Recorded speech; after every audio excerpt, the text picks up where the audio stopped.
I love that tune. All right. So, okay, I'm back. Just got done with my meeting. All right, so Thomas Dimitrovich here, right there. And giving you another recap. So we left off, if you, I'll try to put these in a series, but maybe change the titles and add some more links in there. So day 2, so yesterday was Tuesday, day 2 of the crisis, NEC 2026, still going on. I wanted to just finish up. I wanted to also chat a little bit more about some of the stuff that's going on. Today we are going to continue. Steve, good morning, sir. How is Steve? Spiker? Good morning. Good to see you. Hey, I like your image there, man. That's interesting. I've had people send me receptacles that have been melted up because of those glowing contacts, and I tell you, they're out there. It's unbelievable. But we are at day 2 for NEC 2026 second draft meetings. I went live at earlier this morning for about 20 minutes or so, and then I had to have a conference call. Now I just want to jump on. So if you didn't have a chance to see the other video, take a look at that one. I talked a little bit about where we left off on Code Making Panel 2. But I started to take a look at some of the other things. So there are multiple code making panels that are meeting this week. Panel 4 has completed their work. When you complete your work on a code panel, especially after second draft, it's like when you graduate from high school or 8th grade or college, right? It's like you're done. There's no more burden. It's like a weight of burden off your shoulders. So let's take a look at, I was in 110. I believe we were getting through, we talked about 110.14. We talked about 110.16. 110.17, servicing and maintenance. What did they do here? We already talked about that. They're removing the term maintenance. What did they say why they did it?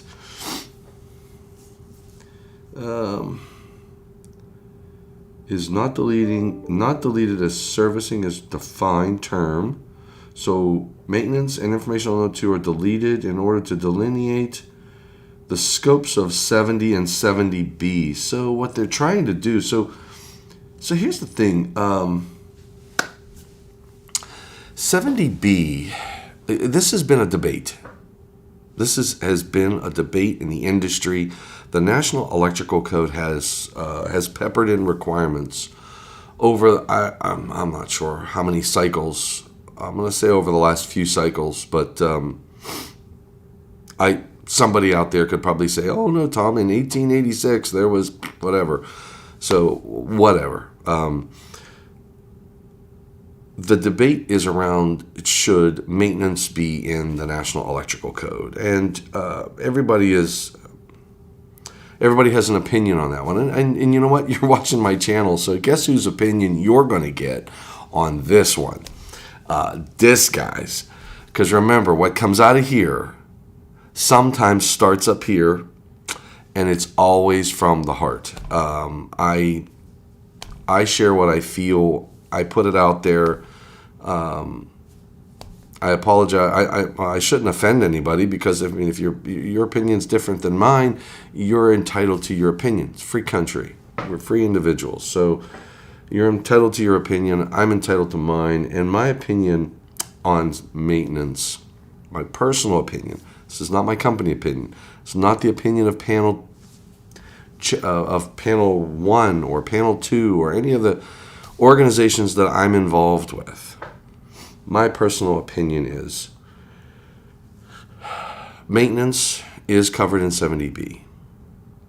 The details around maintenance are extensive. Other documents I think, can reference maintenance. The National Electrical Code is an installation requirement. You can, and I think in the National Electrical Code, there may be opportunities to put hooks in. I call them hooks. Here's why people want to put maintenance in the National Electrical Code. The National Electrical Code is adopted into law in many jurisdictions. It becomes a part of a statute. I hope I'm using that term right. It's enforced. We have, in many cases, government officials who will enforce it. In some cases, they're private individuals who enforce it. And in some applications, some locations within our country in the United States, there's no enforcement. But for the most part, it is a reference that is enforced by inspectors because it's a part of the law.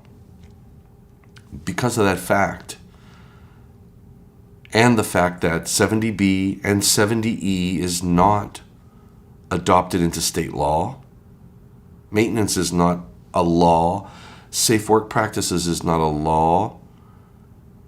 How you get into 70E and 70B are through OSHA. OSHA has their laws. OSHA doesn't take 70E and say, you shall follow NFPA 70E. No, they don't.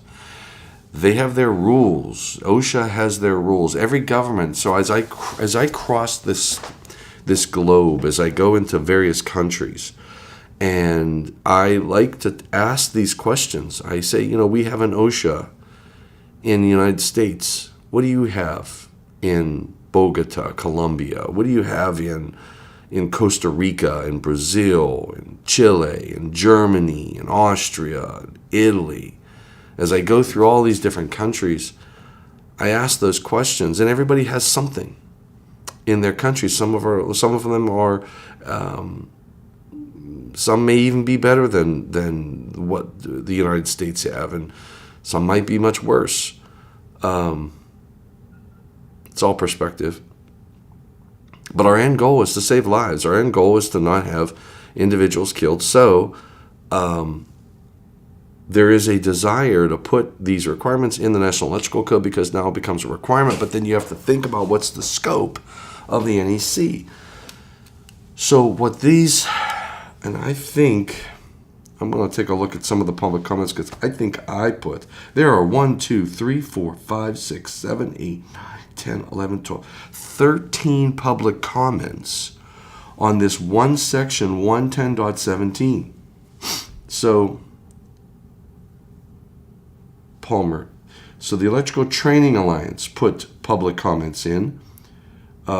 American Petroleum Institute wanted to remove it in its entirety.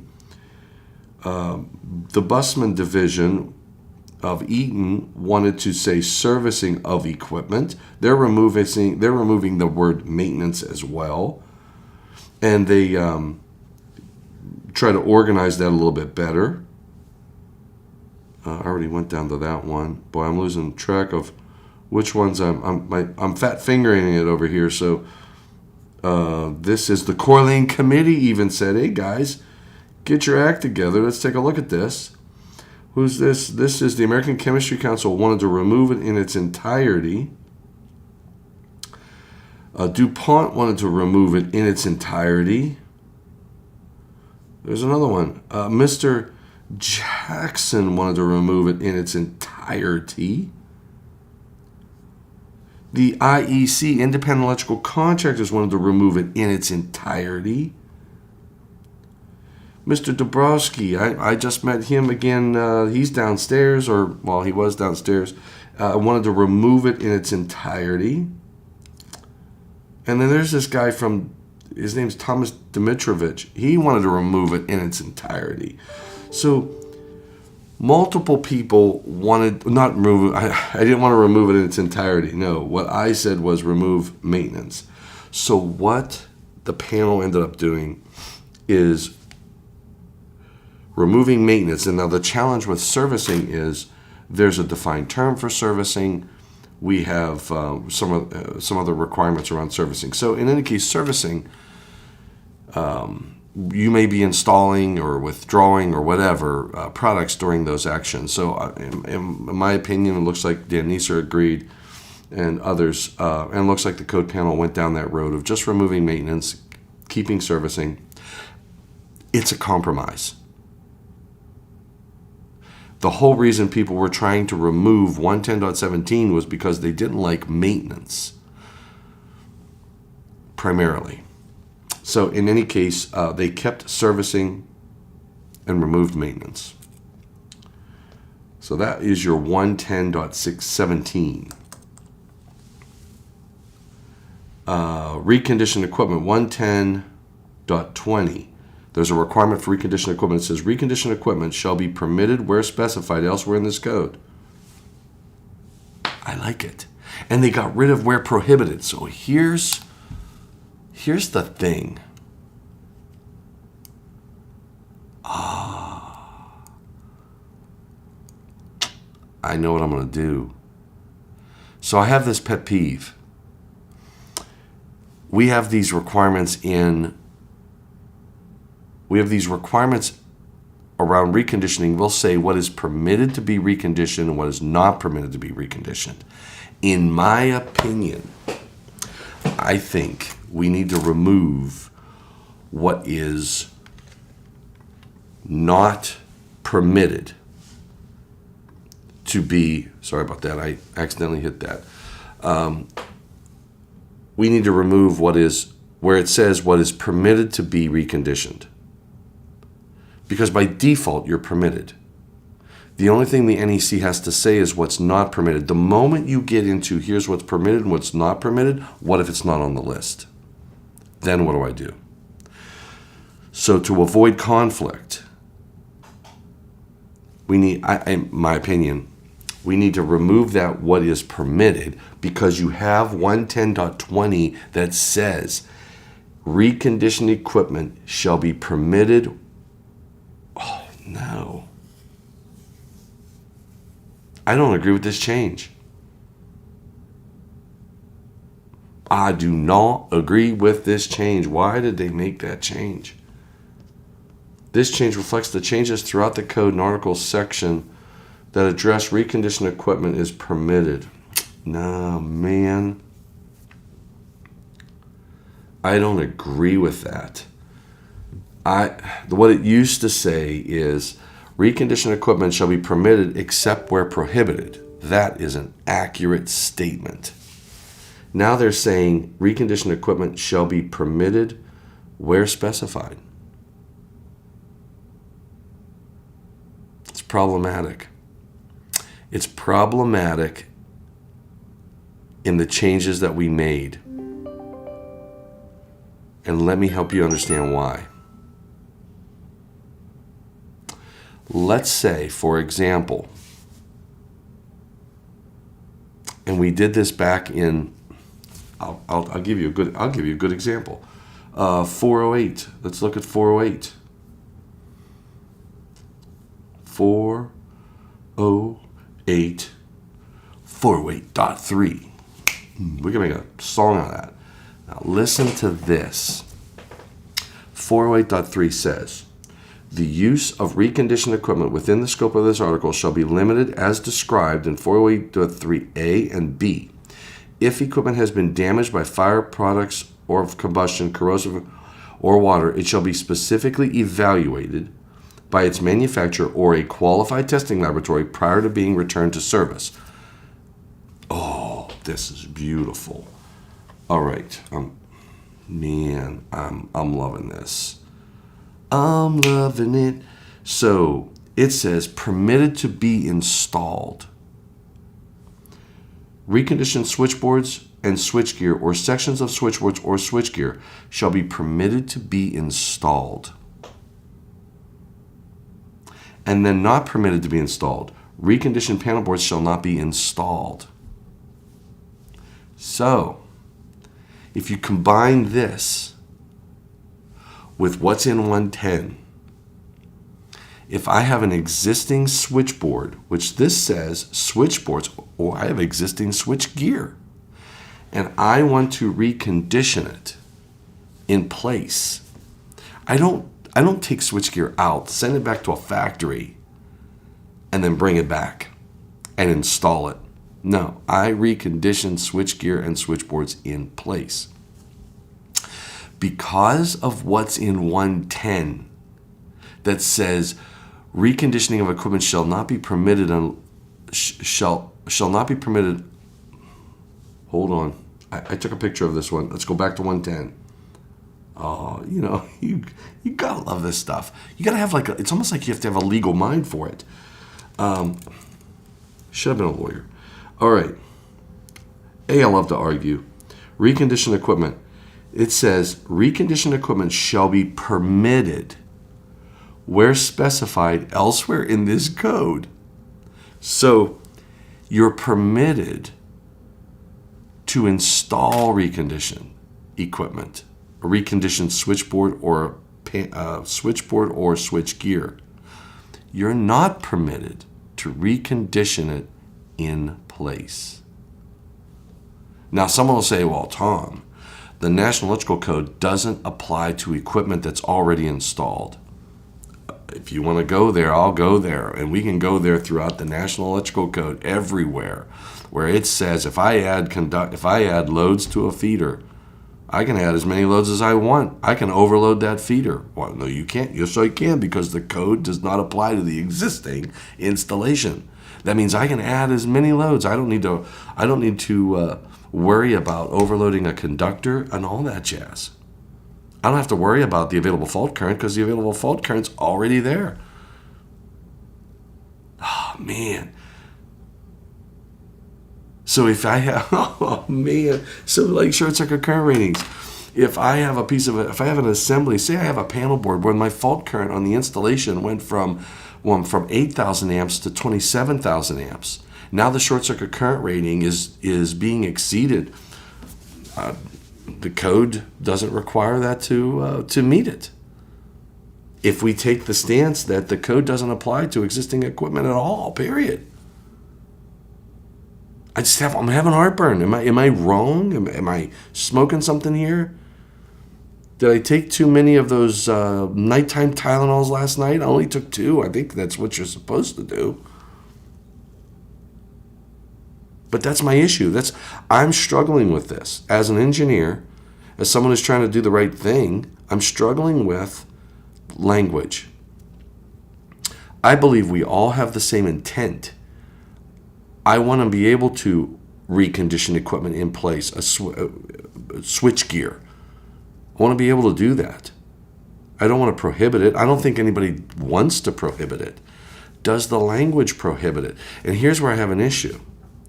When we read these words, and the words say you can't do something, but we go, oh, you know what, we always do that. And I know what it says, but, we've done this for years, and I'm just, nobody follows that. I have a problem with that. And you know why I have a problem with that? The moment somebody gets hurt, here's what happens. The moment someone gets hurt and you get drawn into court, and they say, well, why'd you do this?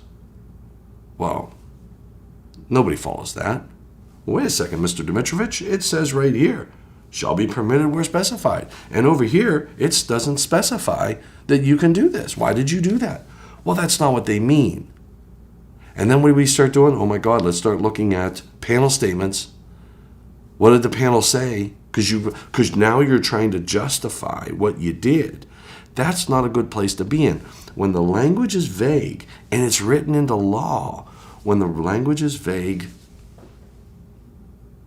it puts engineers, contractors, electricians, and inspectors in a tough spot, and owners in a tough spot. I could be wrong. I can be just as wrong as the next guy or gal. So in any case, I think we have a problem with reconditioned equipment and how it's being applied in the National Electrical Code. We have conflicts. And it's a style manual thing. And I know I have my opinion on style manual, and some people hate to hear it. I think the style manual overstepped their bounds. I think the style manual should have just said .2.3 should be reserved for reconditioned equipment, and let the code panels come up with their language, but the style manual dictates what the code panel has to put in there, and I think it's wrong. Anyway, let's take a look at what else 110 did. 110 is an important article if you haven't gathered.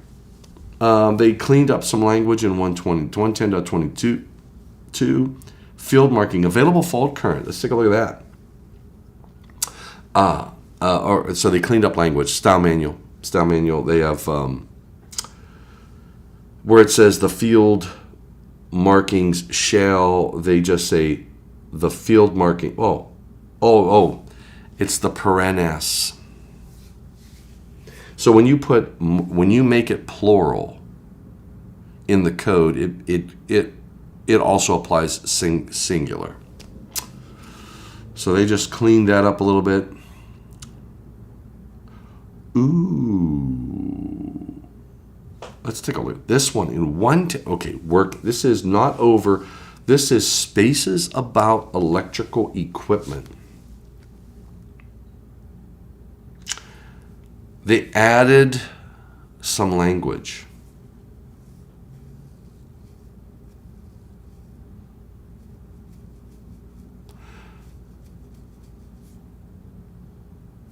It says open equipment doors. So what we're talking about here is the open equipment doors. Remember, we made some changes in working space in a few areas over the last couple cycles. We moved some stuff to the parent text.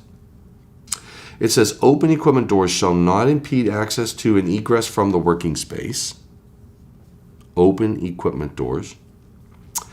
Access or egress is impeded if one or more simultaneously opened equipment doors restrict working space access to be less than 24 inches wide, 6.5 feet high, when such doors are or can be opened 90 degrees.